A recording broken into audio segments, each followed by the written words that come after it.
فاسألوا أهل الذكر إن كنتم لا تعلمون فاسألوا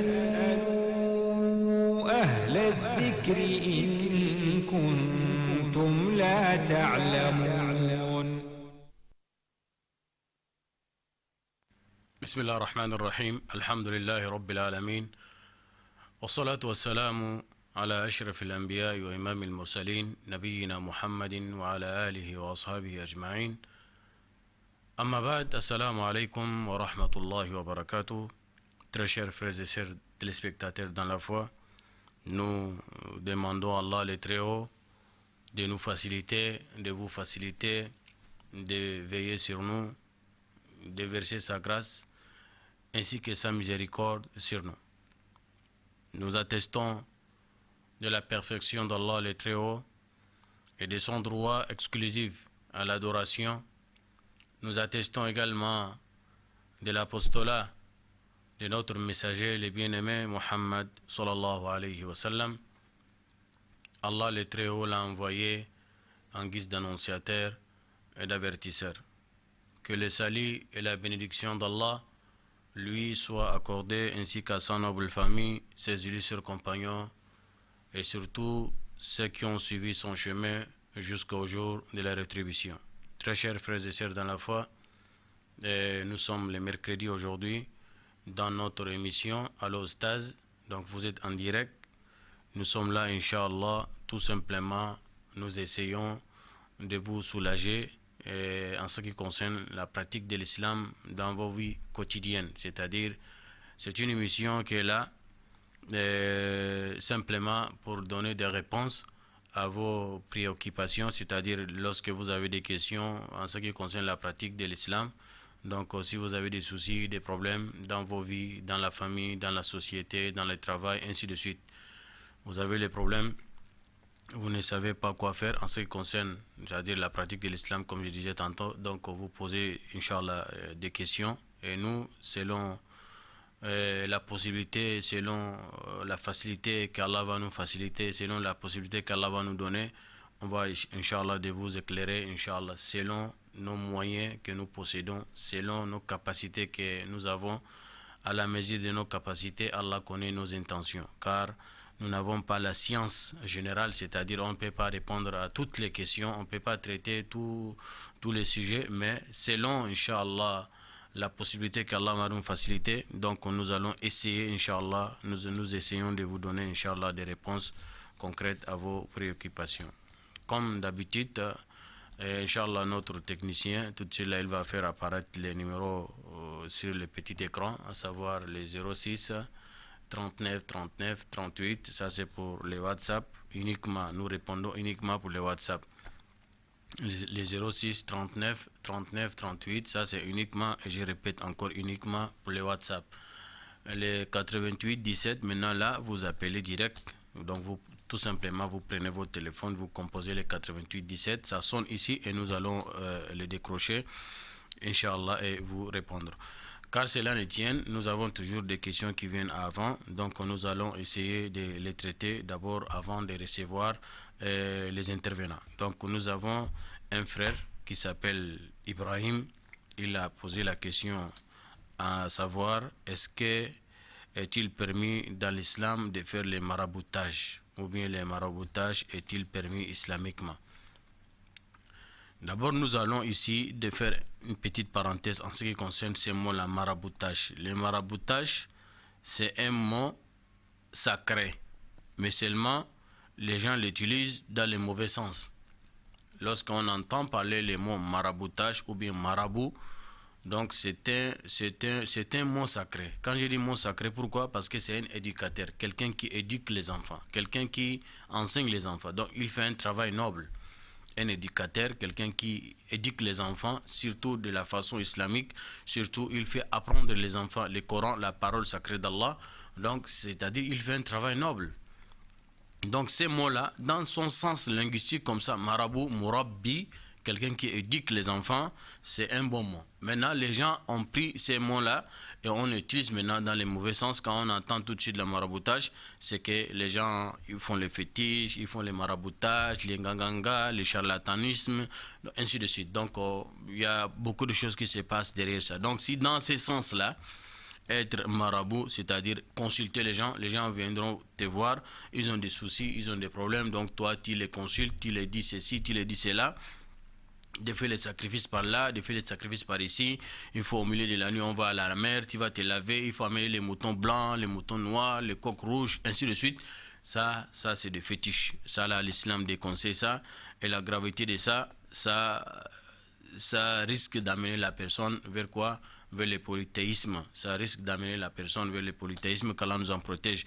Car le prophète sallallahu alayhi wa sallam a dit, celui qui va voir un voyant, quelqu'un qui va voir un voyant, qui sont là actuellement, qu'on les qualifie comme des marabouts.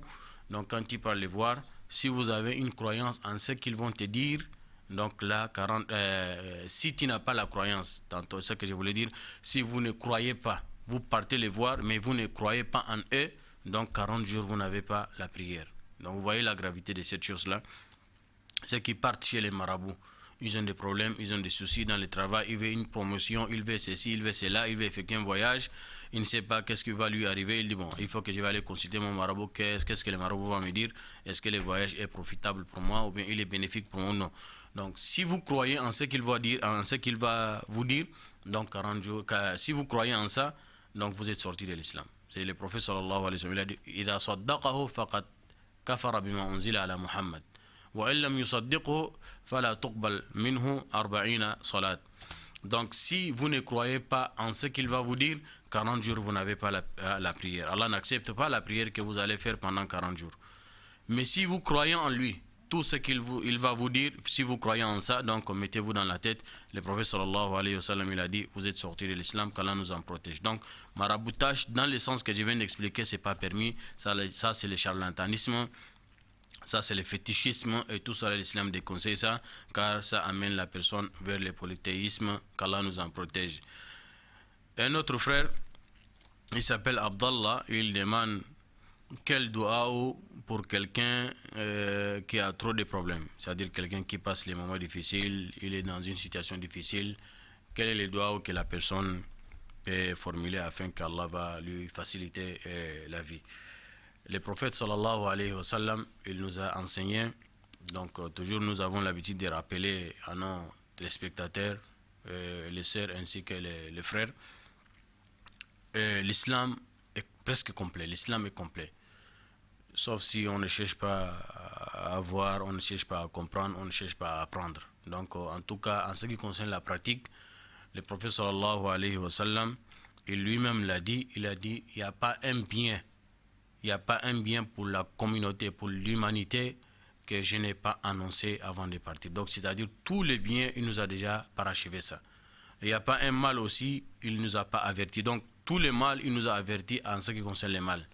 En ce qui concerne les biens aussi, il nous a montré tous les biens. Donc, quelqu'un qui passe les moments difficiles dans le travail, dans la vie quotidienne, ainsi de suite, la situation de détresse, la situation qui est compliquée. Donc, le prophète sallallahu alayhi wa sallam a dit ما يصيب المسلم من هم ولا حزن إلا قال اللهم أنت عبدي اللهم إني عبدك وابني عبدك وابني أمتك ناصيتي بيدك ماض في حكمك عدل في قضاؤك أسألك اللهم بكل اسم هو لك سميت به نفسك أو أنزلته في كتابك أو علمته أحدا من خلقك أو استأثرت به في علم الغيب عندك أن تجعل القرآن العظيم ربيع قلبي ونور صدري وجلاء همي وحزني إلا أذهب الله حمه وحزنه.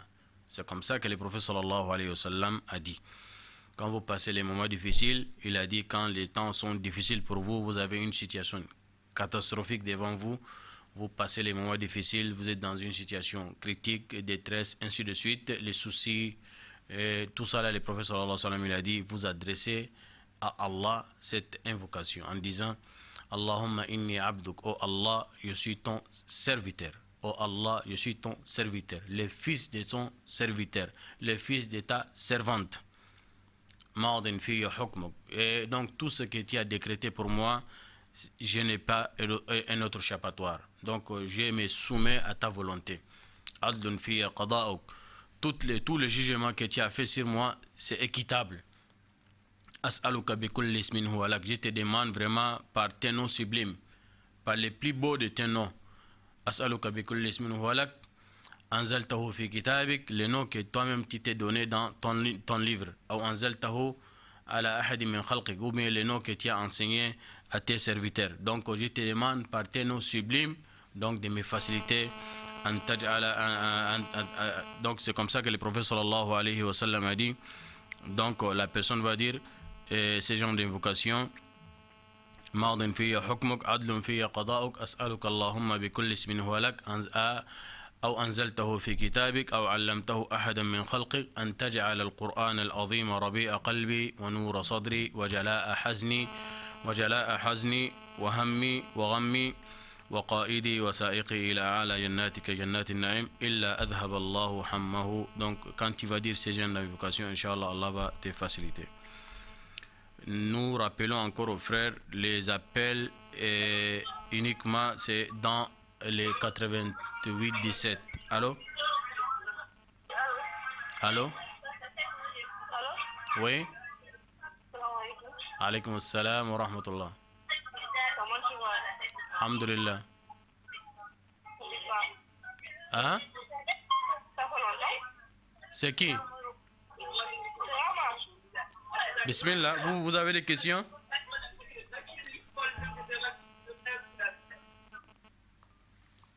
Désolé, la personne peut-être s'est trompée. Donc, nous avons les 88-17, c'est rien que pour les appels. 88-17, rien que pour les appels, ainsi que les 06 39 39 38 pour les WhatsApp. Les 06 39 39 38, rien que pour les WhatsApp, ainsi que les 88-17, ça pour les appels. Donc, chers téléspectateurs, essayez quand même de respecter les consignes, c'est-à-dire les 06 uniquement pour les WhatsApp et les 88-17 pour les appels. Donc, nous avons un autre frère aussi qui pose la question. Il demande l'explication des doigts que vous nous avez dit la semaine dernière à propos de la dette. Donc il y a un doigt où il y a une sœur qui avait demandé, elle avait demandé si on peut lui montrer les doigts qu'elle peut dire à Allah, qu'elle peut adresser à Allah. Quand, en ce qui concerne par exemple la personne qui est endettée, la personne a pris la dette, il a pris une dette, il a pris des crédits par ici, par là, mais la personne n'arrive pas à rembourser parce que les temps sont durs, parce que la situation n'est pas favorable. Donc, quel est le doigt qu'on peut dire afin qu'Allah va nous faciliter? Nous avons dit, le prophète sallallahu alayhi wa sallam a dit, lorsqu'on passe les moments difficiles comme ça, il nous a dit, Allahumma, il nous a dit, le prophète sallallahu alayhi wa sallam a dit, Allahumma inni a'udhu bika min al-hammi wal-hazan. Donc quand la personne passe les moments difficiles comme ça, il n'arrive pas à payer la dette, le prophète sallallahu alayhi wa sallam avait dit, la personne doit dire Allahumma inni a'udhu bika min al-hammi wal-hazan wa a'udhu bika min al-ajzi wal-kasal wa a'udhu bika min al-jubni wal-bukhul wa a'udhu bika min ghalabati ad-dayni wa qahri ar-rijal. Je me répète, Allahumma inni a'udhu bika min al-hammi wal-hazan wa a'udhu bika min al-ajzi wal-kasal wa a'udhu bika min al-jubni wal-bukhul.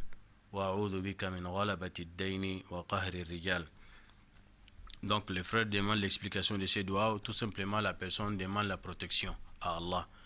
Il demande la protection afin qu'Allah lui protège contre certain nombre de choses que le prophète avait citées dans ces doigts. Allahumma inni a'udhu bika min al-hammi wal-hazan. Donc tout simplement la personne demande à Allah de lui protéger contre les soucis et la tristesse. Allah lui protège contre quoi? Contre les soucis ainsi que la tristesse. Min al-hammi, ça c'est les soucis, ainsi que al-hazan, c'est la tristesse. Donc il demande à Allah de lui protéger contre les soucis ainsi que la tristesse. La tristesse, enfin. Wa a'udhu bika min al-ajzi wal-kasal. Wa a'udhu bika min al-ajzi wal-kasal veut dire, oh Allah, je te demande la protection de me protéger contre quoi? Contre la faiblesse et contre la paresse. il demande à Allah de lui protéger contre quoi? Contre la faiblesse et contre la paresse. Donc il ne doit pas être faible, il ne doit pas être aussi paresseux. Dans la vie, l'homme doit être actif, c'est-à-dire il doit être un homme battant dans la vie pour aller chercher quoi à manger, pour aller chercher quoi pour venir aux besoins de sa famille. Donc tout ça là, l'handicap, c'est que lorsque la personne est paresseuse, la personne ne veut pas fournir les efforts, donc soit c'est la paresse, ou bien soit ainsi de suite, soit la paresse, ou bien soit de la faiblesse. Donc il demande à Allah, c'est Allah qui a la capacité absolue, donc il demande à Allah de lui protéger toujours contre quoi? Contre la faiblesse et contre la paresse. Enfin, c'est Allah qui a le pouvoir absolu. Donc lorsqu'il demande à Allah de lui protéger contre la faiblesse, donc c'est-à-dire il demande à Allah de lui donner la force. Donc, lorsqu'on demande à Allah de nous protéger contre aussi la paresse, c'est qu'il demande à Allah de lui donner le courage. Donc, on demande à Allah de nous donner le courage et affronter la vie quotidienne. Et nous demandons à Allah aussi de nous protéger contre quoi? Contre la paresse, aussi de nous donner le courage d'affronter toujours la vie quotidienne. Ensuite, il demande à Allah de lui protéger contre quoi? A'udhu bika min al-jubni wal-bukhul. Wa'udhu bika min al-jubni wal-bukhul. Je demande à Allah de me protéger contre quoi? Contre la peur et contre l'avarisme. Contre la peur et ainsi que contre l'avarisme. L'homme ne doit pas avoir peur. Il doit affronter les situations. Et l'homme aussi demande à Allah de lui protéger contre quoi? Contre l'avarisme. L'homme ne doit pas être pingre. L'homme, il doit avoir la main tendue, c'est-à-dire il doit être gentil et serviable. C'est-à-dire c'est un élément bon pour la communauté.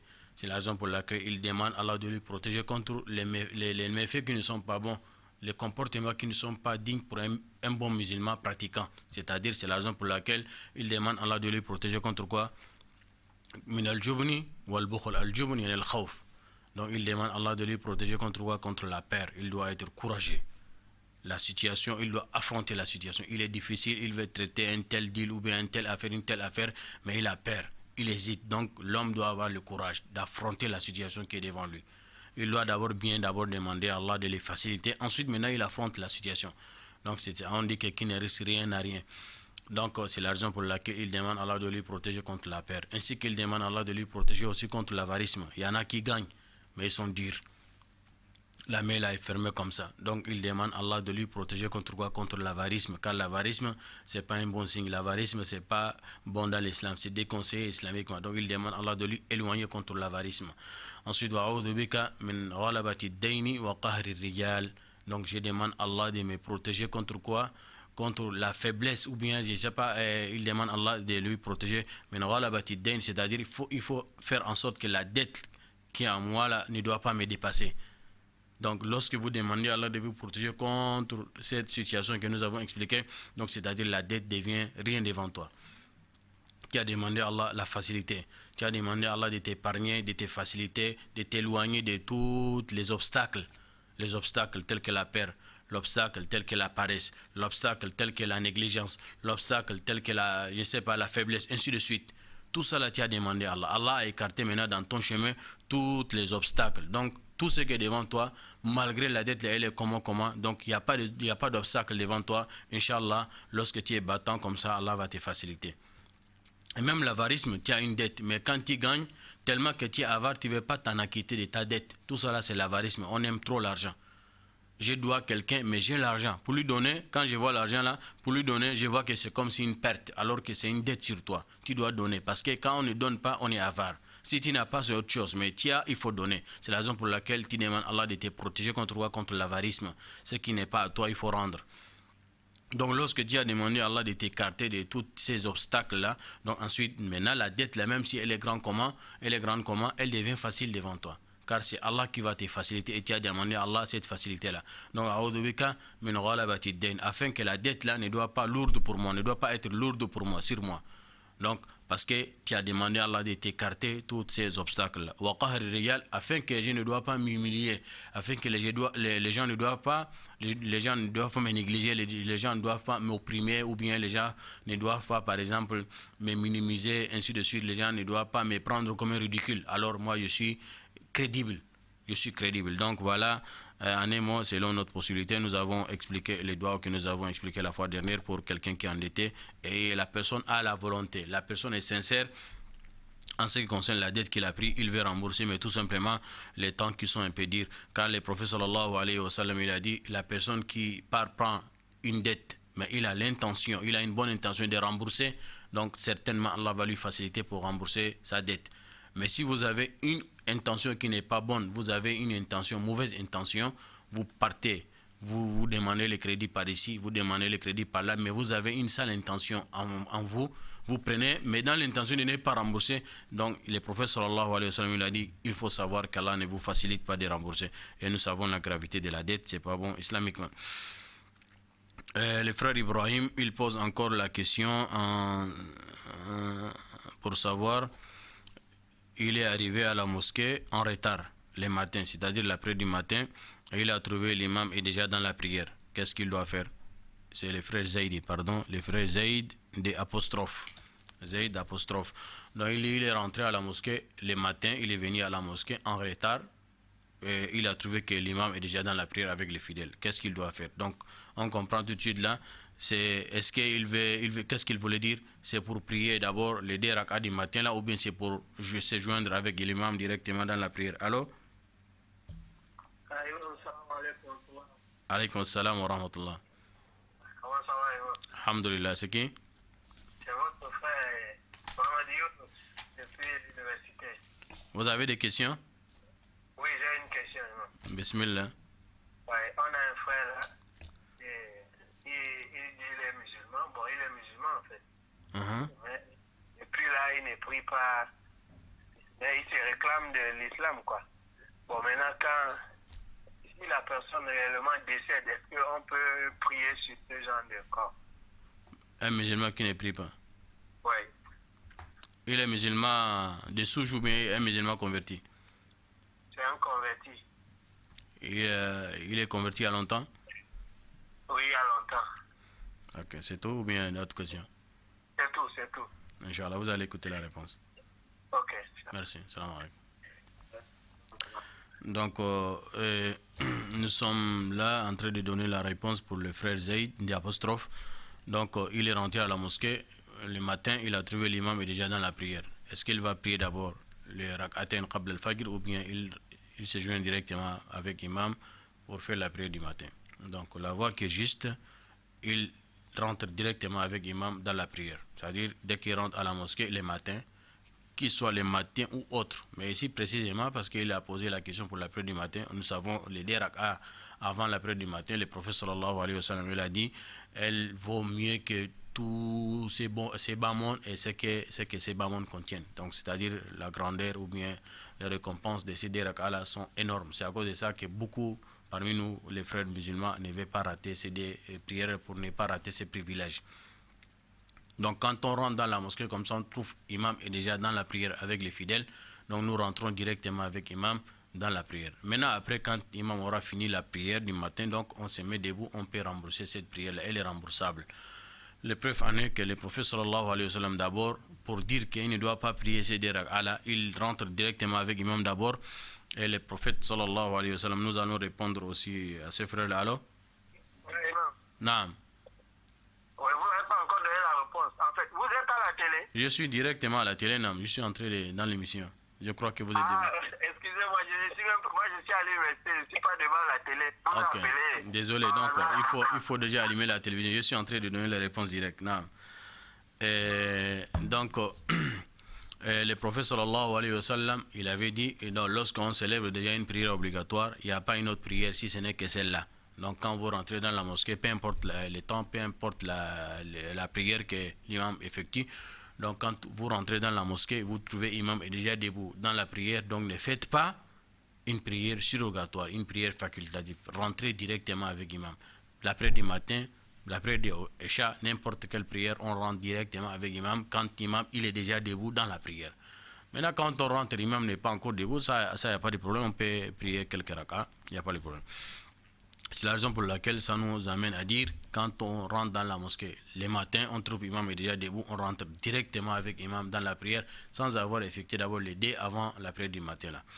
Maintenant, quand l'imam aura fini la prière, on peut maintenant rembourser les 2 que nous avons ratés pour ne pas rater les privilèges, les récompenses ou les mérites qui se retrouvent dans ces 2 rak'at al-fajr.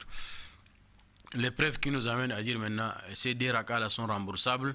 Aussi à l'époque du prophète sallallahu alayhi wa sallam, nous savons très bien que le prophète avait interdit les rakas après la prière du matin. Donc après la prière du matin, il n'y a pas de rakas, c'est-à-dire les nafila.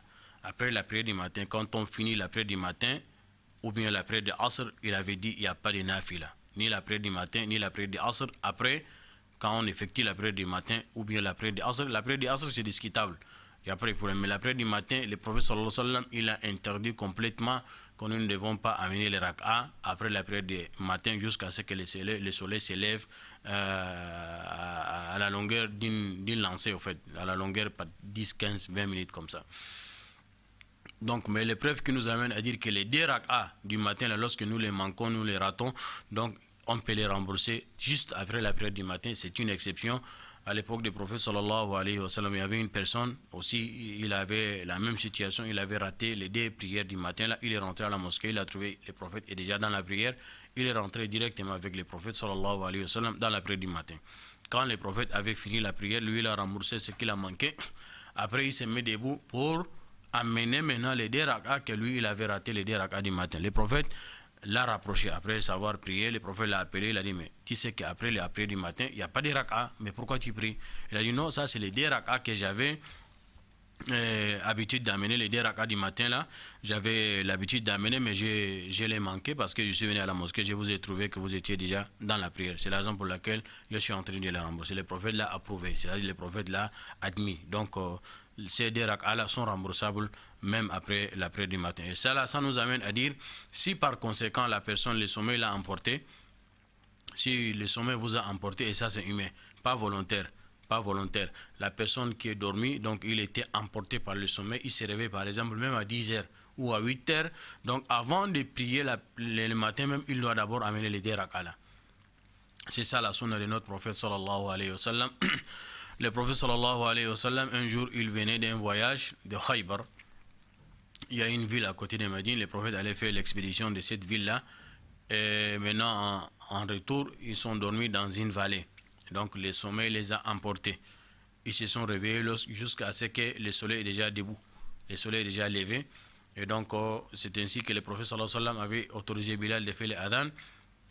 Il a d'abord amené les 2 rak'ah du matin là, avant de prier même la prière du matin. Donc, les 2 rak'ah là, c'est remboursable dans toutes les circonstances. Qu'Allah nous donne le discernement.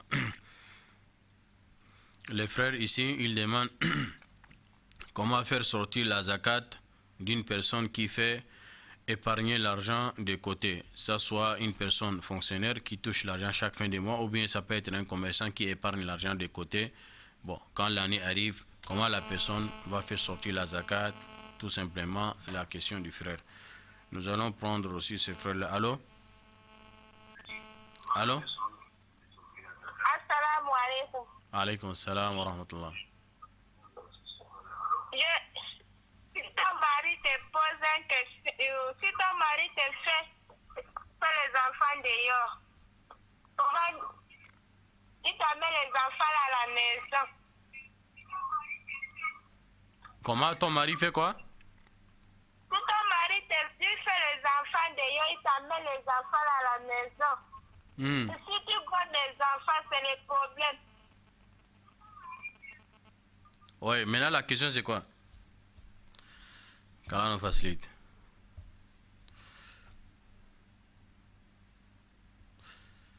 Nous rappelons toujours aux frères,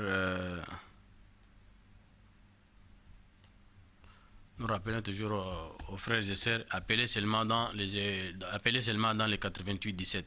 S'il s'agit d'appeler, appelez seulement dans 88-17. Les WhatsApp, c'est 06 39 39 38. Les WhatsApp, c'est 06 39 39 38. Pour les appels, rien que 88-17. Les frères demandent pour la zakat.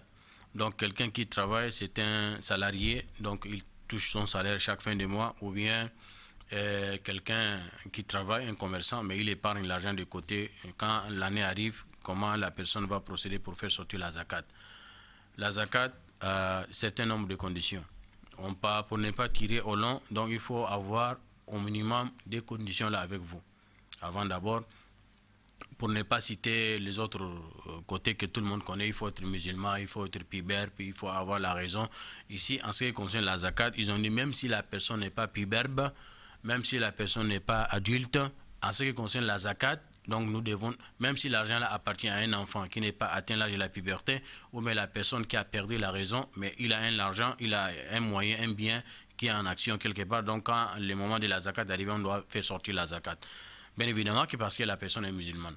La zakat est permis que pour les musulmans. C'est-à-dire les musulmans doivent faire sortir la zakat. Non. Car ça fait partie des piliers de l'islam. Si la personne dénie ça, la personne elle n'est pas musulmane. Elle sort de l'islam. Si une personne conteste ou bien une personne abolit ou bien une personne nie, par exemple, l'existence de la zakat, donc la personne est rentrée dans l'apostasie, qu'Allah nous en protège. Donc, en un mot, les conditions qui ont les liens directs avec les biens, il faut avoir le taux de la zakat. Il faut avoir le taux de la zakat. Deux, il faut une année lunaire complète arrive. Donc, c'est-à-dire une année lunaire, 12 mois de l'année lunaire. C'est-à-dire nous sommes dans les mois de Dhul Qaïda. Maintenant, nous sommes dans les mois de Dhul Qaïda. La personne a commencé déjà son travail dans ces mois-là. Les mois de Dhul Qaïda, ce sont les exemples que je donne. Donc la personne travaille l'année prochaine, même temps, même moment. Dhul Qaïda, quand ça arrive, c'est déjà une année lunaire. C'est déjà une année lunaire. Donc, première condition, c'est que l'année lunaire doit arriver. 12 mois complets doit arriver. Deuxième condition, il faut que l'argent que vous avez pu épargner quelque part là, donc cet argent doit atteindre le taux de la zakat. Si l'argent n'est pas arrivé, le taux de la zakat, il n'y a pas la zakat. Donc le taux de la zakat, ça value. On peut évaluer ça soit par argent blanc ou bien soit on peut évaluer ça par l'or. Donc si c'est en or, c'est 85 grammes d'or. Si c'est 24 carats, c'est 85 grammes d'or de 24 carats. Si c'est 21 carats, c'est 93 grammes d'or. Si c'est 18 carats, ça c'est maintenant 112 grammes d'or. Non. Ça c'est le taux de la zakat. Ça là, lorsque nous allons calculer 85 grammes d'or, c'est dans environ 1 800 000 quelques. Donc si la personne, l'année est complètement arrivée, et la personne a pu épargner 1 800 000 de côté, donc c'est ces 1 800 000 là que nous devons faire sortir la zakat. Ça, c'est l'une des façons que nous calculons le taux de la zakat. Mais la façon la plus concrète, la façon la plus juste que les savants nous ont conseillé, selon la sunna, selon la tradition de notre prophète sallallahu alayhi wa sallam, nous allons estimer le taux de la zakat selon l'évaluation de l'argent blanc. L'argent blanc, c'est 595 grammes d'argent blanc. 595 grammes d'argent blanc, ça c'est environ 300 000. Environ 300 000. Donc si la personne elle est fonctionnaire quelque part, ou la personne est commerçante, en tout cas c'est une personne active, la personne travaille. Chaque fin de mois il gagne de l'argent, ou bien chaque jour il gagne de l'argent, mais l'argent qu'il gagne là, il y a d'autres qu'il investit, il y a d'autres qu'il utilise pour ses propres besoins. Donc il y en a une petite partie qu'il épargne. Quand l'année arrive maintenant, on va voir ce qu'il a pu épargner. Si la personne est fonctionnaire, par exemple, on va voir ce qu'il a pu épargner. Donc, si ça atteint déjà 300 000, c'est ça le montant idéal que la personne peut faire sortir la zakat. Combien nous allons faire sortir lorsque nous trouvons, par exemple, le taux de la zakat, nous avons dit 300 000. Ça peut être 300 000 et au-delà. Ça peut être 300 000 et au-delà. Mais à partir de 300 000 déjà, la personne est déjà habilitée à une personne qui va déjà dégager la zakat. Donc, il divise cet argent qu'il a trouvé là, ce qu'il a pu épargner. Et si c'est arrivé déjà à 300 000 et plus, donc il peut diviser ça par 40. Il divise ça par 40, donc il prend une partie, il donne. Donc dans les 300 000, donc environ c'est 5 000 et quelques ou bien 7 500. Donc c'est 7 500 qu'il va donner. Dans les 300 000, c'est 7 500. Si c'est 1 million, c'est 25 000 qu'il va donner. Ça, c'est 2,5%. C'est comme ça que nous calculons la zakat. Donc maintenant, si la personne elle est commerçante, c'est un commerçant, une personne qui est commerçante, donc là, lui aussi, il va faire sortir la zakat, mais lui seulement, quand on sait qu'un commerçant, il a un investissement quelque part, soit c'est une boutique, soit il travaille en bilan, quelque chose comme ça. Donc quand l'année arrive, donc lui, il regroupe tout l'argent qu'il a, ce qu'il a pu épargner et ce qui est en action. Tout ça là, il va calculer, il va trouver combien. Donc il trouve 10 millions, il va avoir maintenant son carnet, donc les bons que lui il doit, il enlève, c'est-à-dire les bons que lui il doit aux gens, les dettes que lui il doit aux gens, il enlève, il fait une soustraction. Les dettes aussi que les autres lui doivent, aussi il fait une addition, il ajoute. Donc maintenant le taux qui sort là, si c'est 10 millions moins 2 millions, que lui il doit, il enlève, ça va faire 8 millions. Maintenant, les dettes que les autres lui doivent 1 million, il ajoute 1 million, ça va faire 9 millions. Donc il va faire sortir la zakat de 9 millions 225 000.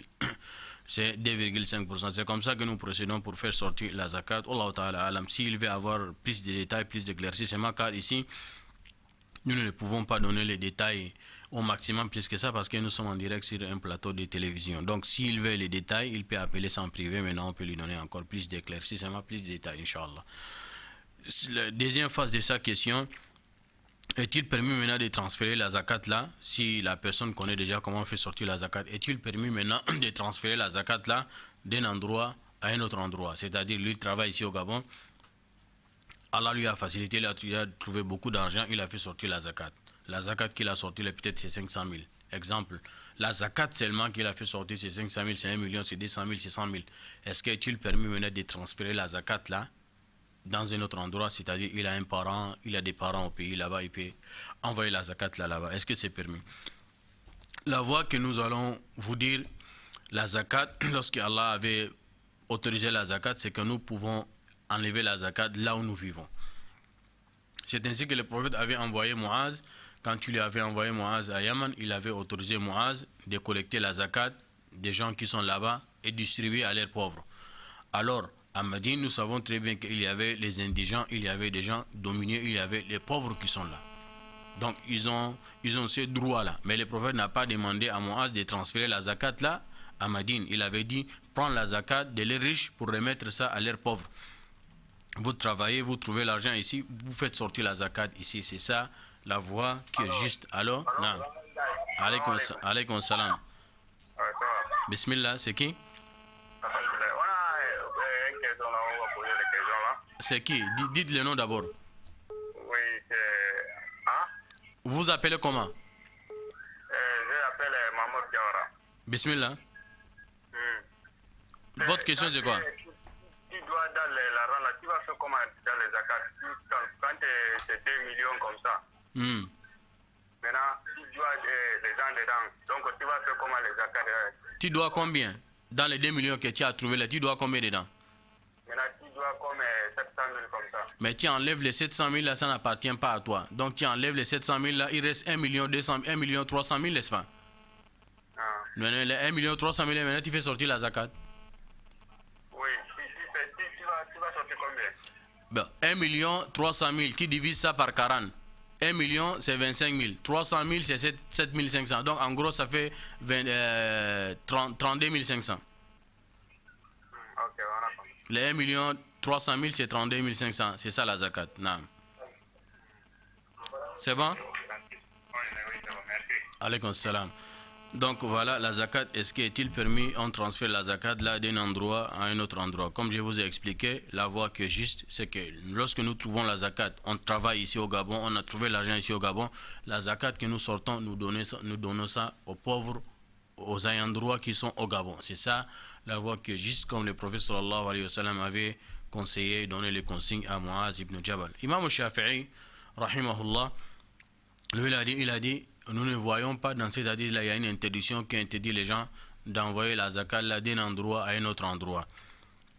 Donc les savants ils ont dit, pour concrétiser maintenant la voix d'Imam Shafi'i avec la voix de la majorité, ils ont dit, donc la personne lorsqu'il fait sortir la zakat, il donne d'abord la plus grande partie ici, maintenant le reste il peut envoyer ça ailleurs. Donc mais la voie que nous épousons, nous avons dit la voie que nous devons faire sortir la zakat ici. Assalamu alaikum. Alaykoum salam wa rahmatullahi wa barakatuh. C'est qui? C'était le mois de carême, j'ai fait le carême.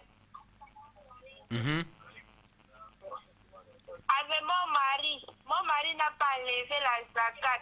Et je n'ai pas le moyen pour faire la zakat, pour enlever la zakat là. Je vais faire comment? Ça c'est zakat ou le fitr, les zakat pour Ramadan là, n'est-ce pas? Pour le Ramadan, tout le Ramadan qui passe, mon mari n'enlève pas la zakat. Ok, vous allez écouter la réponse. Il n'a pas les moyens. Il n'a pas les moyens. Oui, je n'ai pas les moyens parce que je ne travaille pas, je reste toujours à la maison. Et le mari, lui, il travaille? Le mari travaille, mais la zakat il n'enlève pas les zakat.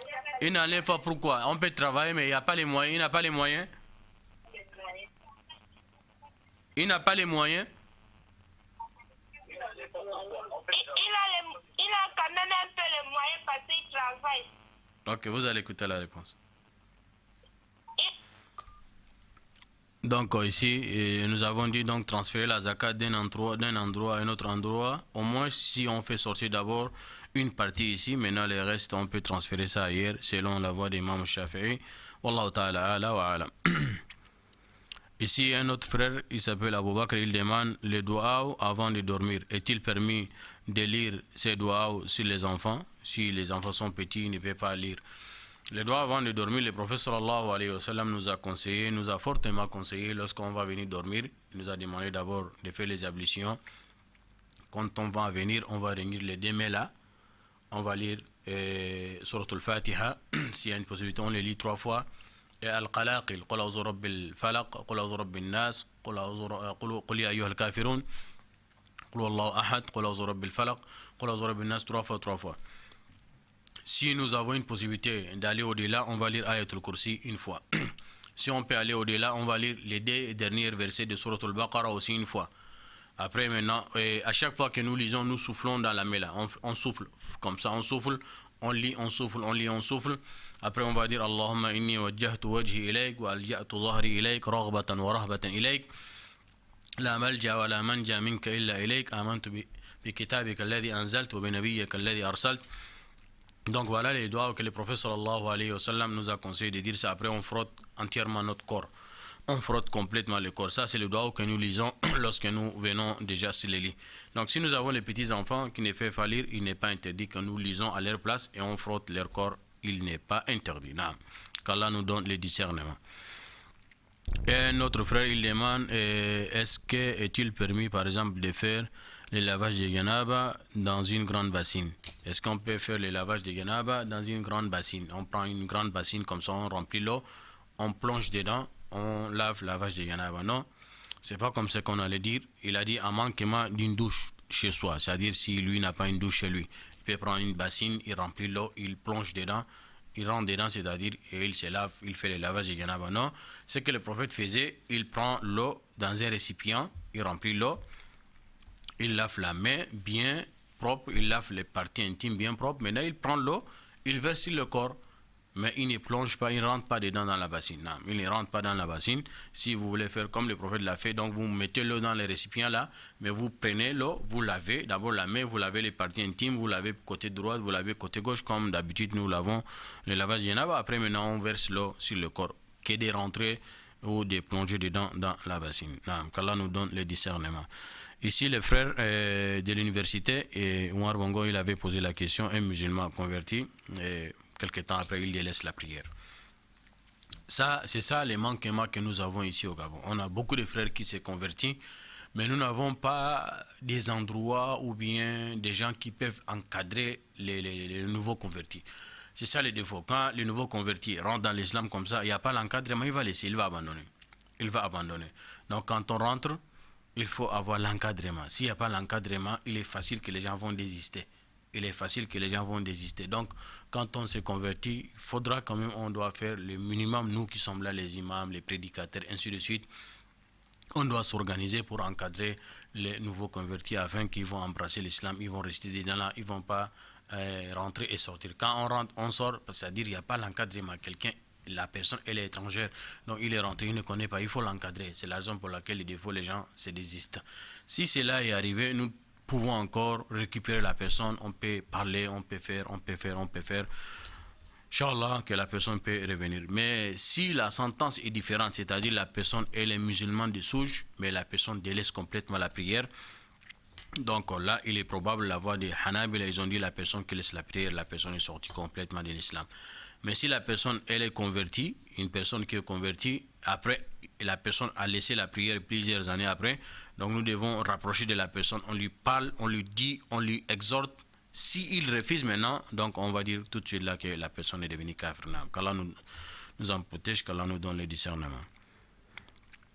La sœur qui vient de partir, elle dit qu'Allah nous en protège, son mari a fait les enfants hors mariage, c'est-à-dire il a les enfants avant mariage. Il a déjà sa femme à la maison, mais il prend ses enfants hors mariage, là, il les amène à la maison, chez sa femme, la femme garde, et donc il ne veut pas que la femme là, rapproche les enfants, là, c'est-à-dire elle les gronde ou bien elle parle quand les enfants font les désordres, il ne veut pas que la femme lui parle. Donc ça, c'est une question, elle est un peu pertinente, elle est un peu pertinente. D'abord, nous demandons à Allah de nous protéger, de nous faciliter dans la pratique de l'islam, de ne pas tomber dans ce genre d'erreur. De ne pas tomber dans ce genre d'erreur. Donc les maris doivent craindre Allah. Si Allah a fait en sorte qu'il est tombé dans les péchés, il a trouvé les enfants hors mariage, ce sont les enfants que l'islam ne reconnaît pas. Ce sont les enfants que l'islam ne reconnaît pas. Quand je dis que l'islam ne reconnaît pas, ne me comprenez pas aussi en mal. C'est-à-dire que c'est les enfants hors mariage, les enfants illégitimes. Même dans la vie quotidienne, même dans la loi classique, on dit que ce sont les enfants légitimes et les enfants hors mariage. Ça existe même dans la loi classique, plus forte raison que dans la loi d'Allah. Si l'homme est marié et légalement avec sa femme à la mairie, ils ont mis la bague. Donc, les enfants qu'il va avoir avec cette femme-là, on considère les enfants légitimes. Maintenant, s'il a une femme ailleurs qui n'a pas marié, il fait les enfants avec la femme qui n'est pas mariée, on les considère, dans la loi classique, mais on les considère l'enfant hors mariage. Plus forte raison, on ne doit pas faire les chantages là ici. Pour dire que mais pourquoi l'islam dit que c'est les enfants hors mariage? Même dans la loi classique, c'est les enfants hors mariage. Les enfants qui ne sont pas venus dans la voie d'Allah, dans la voie légale. C'est la raison pour laquelle nous disons que c'est les enfants hors mariage. Maintenant, quand il s'agit maintenant des droits de ces enfants, c'est autre chose. Donc, quand tout de suite là, on comprend que ce sont les enfants hors mariage, c'est-à-dire ils ont un cas exceptionnel, ils ont un cas très différent par rapport aux enfants qui sont nés dans les mariages. Qu'ils soient dans la loi classique ou bien dans la loi d'Allah, c'est la même chose. C'est la même chose. Les enfants qui sont nés dans l'islam, c'est-à-dire dans ce que je voulais dire, les enfants qui sont nés dans les mariages, leurs droits, c'est pas pareil, par exemple, les enfants qui sont venus hors mariage. Dans la loi classique, c'est la même chose. Les droits des enfants qui sont venus dans les mariages, ce n'est pas les mêmes droits que les enfants qui sont venus hors mariage. Ils n'ont pas les mêmes droits, ils ne sont pas égalité. Devant Allah, ils ne sont pas égalité. Et même devant la loi classique, ils ne sont pas égalité. Donc on ne doit pas faire les chantages là-dedans. Si vous êtes tombé dans les péchés, vous demandez à Allah de vous pardonner. La première chose que vous faites, on doit demander à Allah de nous pardonner. De nous pardonner. Ne faites pas les chantages. Vous avez eu les enfants hors mariage. Et vous vous glorifiez encore, vous prenez les enfants là, vous les amenez encore à la maison, vous les mélangez avec vos enfants qui sont dans les mariages. Et vous faites, mais il y a d'autres même qui font en sorte qu'ils respectent ces enfants-là, plus même par rapport aux enfants qui sont venus dans les mariages. On ne vous demande pas de bannir ces enfants-là, ce n'est pas ça que je suis en train de dire. On ne demande pas de bannir les enfants-là, on ne vous demande pas de rejeter les enfants-là, de les opprimer ou même de les faire ceci, cela, non. Soyez juste et équitable. Soyez juste et équitable. Pensez à votre femme là, que vous avez mariée légalement devant Allah. Vous amenez les enfants qui sont hors mariage, vous les mélangez avec ces enfants qui sont venus dans les mariages, et vous opprimez même vos enfants qui sont venus dans les mariages au détriment des enfants qui sont venus dans une relation qui n'est pas légale devant Allah. Donc nous devons craindre Allah. On ne vous demande pas de ne pas rendre service à ces enfants-là. Ce sont vos enfants. Ce sont vos enfants. Parce que quand on va dire vos enfants, c'est-à-dire ils sont de votre propre sang. Ce sont vos enfants. Biologiquement, ce sont vos enfants. Maintenant, quand on parle dans la loi, c'est autre chose. Dans la loi d'Allah, c'est autre chose. Dans la loi d'Allah, c'est autre chose. Mais biologiquement, ce sont vos enfants. Il n'a écrit nulle part qu'on vous a jamais interdit de ne pas faire les biens à l'égard de ces enfants-là. On peut les aider, on peut contribuer à leur éducation, on peut les aider, tout ça là. Mais il ne faut pas faire ça au détriment de vos propres enfants. Il ne faut pas faire ça au détriment de vos propres enfants. Donc voilà tout ce que je peux dire dans cette voie-là, qu'Allah nous en protège et qu'Allah nous facilite. Et la sœur qui venait partir aussi, elle a dit, elle jeûne le mois de Ramadan, mais malheureusement, son mari ne fait pas sortir la zakat al-fitr. Alors lui, il travaille, il n'a pas assez de moyens, mais il travaille. Mais quant à elle, elle est là posée à la maison, c'est elle qui garde la maison, elle n'a pas les moyens, et le mari ne fait pas, ni pour lui ni pour elle, il ne fait pas sortir la zakat al-fitr. D'abord ça, c'est un péché. Beaucoup de savants, ils ont dit zakat al-fitr, c'est sunna mu'akkada, et d'autres qui ont dit c'est wajib. C'est obligatoire que nous devons faire sortir la zakat al-fitr. Obligatoire. Il est impérativement que le prophète sallallahu alayhi wa sallam avait recommandé que nous devons faire sortir zakat al-fitr. Mais qui doit faire sortir zakat al-fitr, c'est là où nous allons voir. Ceux qui ont les moyens, ceux qui ont les minimums. Il a déjà ce qu'il peut manger Donc zakatul fitr, c'est pas pareil comme la grande zakat. La grande zakat est réservée uniquement pour ceux qui possèdent, ceux qui détiennent les moyens. Quand on dit moyens, c'est ceux qui sont, on peut les appeler les riches. Alors zakatul fitr, la plupart des gens peuvent sortir ça. Si vous avez, ils ont dit les caractères d'une personne, ou bien les caractères d'une personne qui fait sortir zakatul fitr, la personne qui possède déjà les plats de sa journée. Il peut avoir la nourriture de la journée. Et il y aura un reste. Les restes, là, il va donner déjà la zakatul fitr. Donc on n'a pas besoin d'être un milliardaire ou un millionnaire ou bien quelqu'un qui possède centaines de mille avant de faire sortir zakatul fitr. Si vous avez quoi manger, il y a reste, donc vous allez faire sortir zakatul fitr. Néanmoins, si vous n'avez absolument rien du tout, même vous avez besoin qu'on vous aide pour vous alimenter. Là, en ce moment, vous êtes disqualifié de faire sortir zakatul fitr, au moins que les autres vont vous donner la zakatul fitr, parce que vous êtes dans l'incapacité totale, même vous-même, vous n'arrivez pas à vous nourrir.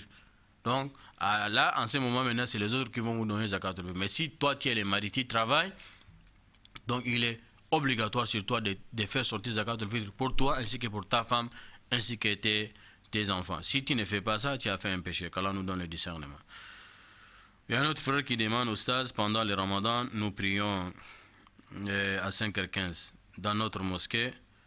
Moi, je mange souvent jusqu'à 5h ou 5h05. Après, on m'a fait comprendre que je dois rembourser tous les jours où j'ai mangé jusqu'à 7h. Je voudrais savoir si je dois rembourser, sachant que je ne connais pas le nombre de jours à rembourser. Donc, le mois de Ramadan passé, à l'Imsak, le mois de Ramadan qui vient d'achever là, donc l'Imsak, c'est à partir de 5h05. L'Imsak, c'est à partir, donc nous devons manger jusqu'à la rigueur 5h, jusqu'à 5h05, donc là nous allons stopper de manger. Et lui, dans sa question, il mange jusqu'à 5h ou bien jusqu'à 5h05. Donc il est toujours dans les bords. Il est dans les bords. S'il mange jusqu'à 5h, il n'y a pas de problème. S'il mange jusqu'à 5h05 aussi, il n'y a pas de problème. C'est ça que je peux lui dire, Wallahu ta'ala alam. Sauf s'il a dépassé au-delà de 5h05, s'il mange jusqu'à 5h20, 5h30 là, pour des précautions, donc nous allons lui dire de rembourser. Mais tout simplement, il a dit il mange jusqu'à 5h ou jusqu'à 5h05, donc là, il n'y a pas de remboursement. Wallahu alam. Allô? Allô? Allô? Malheureusement, il est parti, donc s'il peut revenir encore. Nous avons notre frère qui est venu. Il y a un frère qui dit Assalamu alaikum wa rahmatullahi wa barakatuh. Imam, vraiment, je vous remercie très sincèrement, très sincèrement. Je vous aime à cause d'Allah. Je ne sais pas comment exprimer ma joie. J'ai prié Allah tous les jours de vous faciliter. J'ai appris que vous étiez malade. Je demande à Allah de vous donner la santé, ainsi que de donner la santé à tous les musulmans et les musulmanes qui sont malades, qui passent les moments difficiles. Et vraiment, quant à moi, je vous aime à cause d'Allah. Et j'ai prié Allah tout le temps de vous faciliter, de vous récompenser de la meilleure des manières. On ne sait pas comment vous récompenser, sauf Allah, le seul qui a le pouvoir absolu de vous récompenser pour tout ce que vous faites dans l'islam, pour l'avancement de l'islam. Merci beaucoup les frères. Moi aussi je t'aime à cause d'Allah et le plaisir est partagé. Merci beaucoup. Tout simplement ce que nous sommes en train de faire, c'est pas parce que nous sommes les meilleurs, c'est pas parce que nous sommes plus que les autres. Il y a nos savants qui sont là, il y a les gens qui nous dépassent, mais c'est le devoir qu'Allah nous a donné. Donc tout simplement nous remplissons le devoir. Donc nous demandons à Allah tout simplement de nous donner la sincérité dans tout ce que nous faisons et qu'Allah nous facilite et qu'Allah vous facilite. Merci beaucoup. Une autre frère comme ça, il demande Assalamu alaikum Ustaz, comment faire s'il vous plaît? Je vais me marier avec un jeune homme, mais ses parents refusent, notamment son père et son oncle, car ils veulent lui donner une femme de leur pays. Il est malien et moi sénégalaise. Il m'a présenté à ses mères et frères et sœurs, mes deux ses oncles aussi. Comment faire pour qu'ils acceptent. Comment leur convaincre? J'ai 20 ans et lui a 22 ans. D'abord, j'ai dit, la sœur qu'Allah vous facilite. Elle-même, elle vient de donner la réponse parce qu'elle a dit qu'elle a 20 ans et l'enfant, il a 22 ans. Donc, le garçon qui cherche à lui épouser, il a 22 ans, elle a 20 ans. Je crois qu'elle est encore sur les bancs de l'école. Peut-être l'enfant aussi, il est encore à l'école ou bien il travaille déjà. Donc, si les parents, ils ont déjà réservé une femme pour leur garçon, ils ne veulent pas que vous vous mariez. Donc ça là, c'est une affaire qui se règle en famille. C'est une affaire qui se règle en famille. Je ne sais pas, je ne suis pas bien positionné pour savoir pourquoi exactement les parents refusent qu'ils se marient avec toi. Pourquoi? Est-ce qu'ils ont les raisons? Parce que nous ne sommes pas habilités, nous ne sommes pas en bonne position pour comprendre les raisons exactes. Car chaque parent, il cherche toujours ce qui est bon pour son enfant. Il cherche ce qui est bon pour son enfant. Donc si les parents là, ils ont vu que leur enfant ne peut pas t'épouser, peut-être ils ont vu que tu n'es pas la femme idéale pour lui. Et ils ont vu que peut-être lui n'est pas un homme idéal pour toi.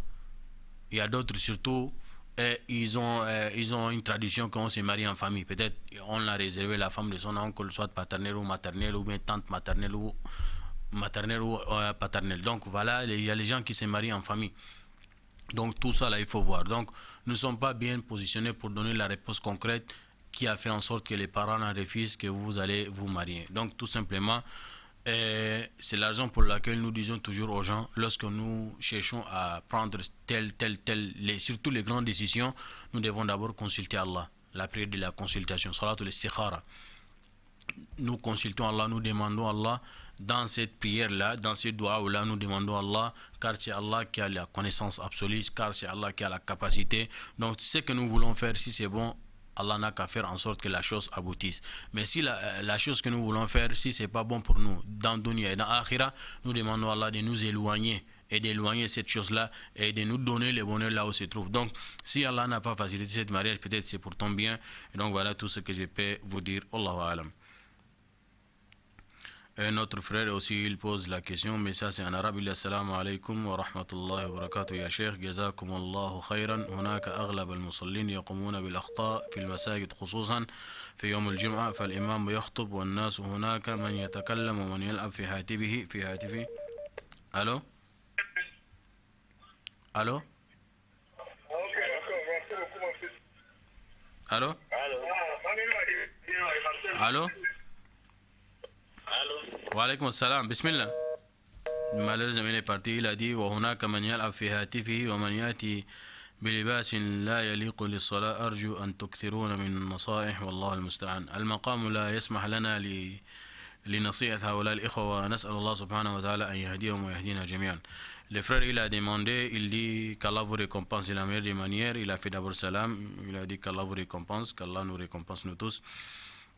Il a dit, on a constaté, puis nous constatons dans la plupart de certaines mosquées, surtout le jour de vendredi, certains frères viennent à la mosquée, mais ils ne s'habillent pas convenablement, ils s'habillent mal, et surtout encore pendant que l'imam fait les serments, ils sont déconcentrés, ils sont dans la jouissance. Ils ne sont pas concentrés lorsque l'imam est en train de faire les serments. Soit on rentre dans les débats, on rentre dans les causeries, on parle pendant que l'imam est en train de parler et ils sont en train de parler. Donc voilà, il a dit si vous pouvez vraiment de les conseiller. Donc tout ce que nous allons conseiller aux frères, donc quand on vient à la mosquée, surtout les vendredis, nous allons s'habiller d'abord correctement. Nous allons d'abord s'habiller correctement, qu'il soit pour les vendredis ou hors vendredi. Car Allah a dit lorsque vous venez à la mosquée, il faut porter les plus beaux de vos habits. Donc les plus beaux de vos habits, c'est pas parce qu'on porte les habits serrés. Donc il faut que nous allons porter les habits qui couvrent complètement les parties intimes de l'homme. Donc il faut pas, on va venir avec les habits serrés quand on s'incline, quand on fait le sujud, le recours, les parties intimes sont dehors. Là, c'est déconseillé complètement. Et plus forte raison encore quand l'imam est dans les mimbars en train de donner les serments.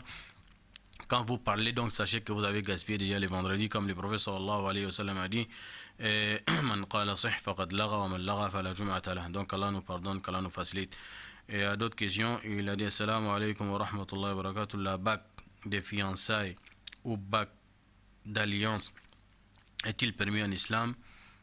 Par Ba Mamadou Diallo. La bague ou bien l'alliance n'est pas permis dans l'islam. la bague ou bien ou bien l'alliance qu'on donne quand on se marie ou bien quand on prend une fiançaille, on donne la bague par ici par là. Donc ça là, c'est pas une tradition musulmane. L'islam a déconseillé ça. Allah ta'ala ala wa alam. Nous avons d'autres frères qui sont venus dans le WhatsApp. Bismillah. Quelqu'un qui fait le maraboutage, quelqu'un peut prier derrière nous. Quelqu'un est à la maison, il fait le gris-gris pour donner les ans. Il peut arrêter l'imam. Il demande, lui, il peut arrêter l'imam. Alaykoum salam. Les frères ici, bon, comme nous avons déjà répondu pour les maraboutages, ils demandent est-ce que quelqu'un qui rentre dans ce genre de situation, est-ce qu'on peut prier derrière lui? Si on connaît que la personne, elle fait les fétiches, donc on ne doit pas prier derrière lui car la personne qui fait les fétiches, il est sorti complètement de l'islam. Vous connaissez quelqu'un, il fait les maraboutages, donc on a parlé déjà, nous avons déjà expliqué largement en ce qui concerne les maraboutages, le début de notre émission. Si on connaît quelqu'un qui fait les maraboutages dans son sens qui est propre, qu'on connaît, il enseigne les enfants, il éduque les enfants, il apprend les enfants le Coran, ça là c'est un marabout, mais c'est un mourabbi, c'est un éducateur. Là il n'y a pas de problème, ça c'est un maître, un oustaz. Mais quelqu'un qui est là dans la maison, les gens viennent, il écrit, il voit, il fait ceci, cela, donc ça c'est un féticheur. Donc lui là, on ne doit pas prier derrière lui. Donc lui, on ne doit pas prier derrière lui. Wallahu ta'ala ala wa alam. Chers téléspectateurs, il y a beaucoup de questions qui sont là, mais les temps, comme nous sommes pris par les temps, donc nous ne pouvons pas traiter toutes les questions. Donc nous allons, Inch'Allah, les consigner quelque part. Si Allah nous donne encore une longue vie, la semaine prochaine, nous allons vous donner encore, Inch'Allah, des réponses. Donc nous sommes arrivés déjà à la fin de notre émission. Nous demandons à Allah les Très-Hauts de nous faciliter, de vous faciliter. Nous allons, Inch'Allah, prier Allah de nous vraiment donner, c'est-à-dire la facilité dans la vie quotidienne, de donner la santé à ceux qui sont malades, de donner vraiment la tranquillité à ceux qui ne sont pas tranquilles, de donner la stabilité et la sérénité et la paix et la sécurité dans tous les pays et surtout dans notre pays, le Gabon. Allahumma arina al-haqqa haqqa warzuqna ittiba'a وارنا الباطل باطل وارزقنا اجتنابه اللهم احسن عاقبتنا في الامور كلها واجرنا من خزي الدنيا وعذاب الاخره ربنا ظلمنا انفسنا وان لم تغفر لنا وترحمنا لنكونن من الخاسرين سبحان ربك رب العزه عما يصفون وسلام على المرسلين والحمد لله رب العالمين والسلام عليكم ورحمه الله وبركاته.